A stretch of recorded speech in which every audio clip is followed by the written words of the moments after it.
اور خیرپور میں ایک ایسا درخت بھی ہے جس کے ہر پتے پر نبی کریم صلی اللہ علیہ وآلہ وسلم کا نام لکھا ہے۔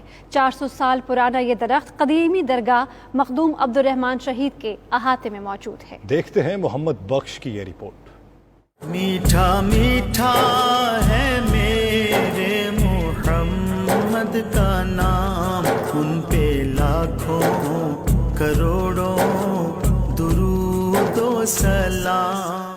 ہر پتا نبی پاک صلی اللہ علیہ وآلہ وسلم کی محبت سے سرشار، ہر پتے پر آقائے دو جہاں کا مبارک نام تحریر۔ یہ ہے خیرپور کے قریب گمبٹ کے قریب کھوڑا شریف میں موجود 400 سال پرانا درخت، قدیمی درگاہ مخدوم عبدالرحمن شہید کے احاطے میں موجود اس درخت کو مقامی زبان میں ور کہا جاتا ہے۔ تاریخ بہت پرانی ہے اور اس کی نسبت صرف اور صرف آقائے دو جہاں صلی اللہ علیہ وسلم کی ذات بابرکت سے ہے، کیونکہ آقائے دو جہاں صلی اللہ علیہ وسلم یہاں تشریف لائے تھے، یہاں پہ آپ نے قیام فرمایا تھا، اور اس وجہ سے دوسری روایت ہمیں یہ ملتی ہے کہ آقائے دو جہاں صلی اللہ علیہ وسلم نے مسواک فرمایا تھا، تو جو مسواک آپ نے فرمایا تھا وہ اسی جگہ پہ رکھا تھا اور اسی مسواک سے پھر یہ درخت بننا ہے۔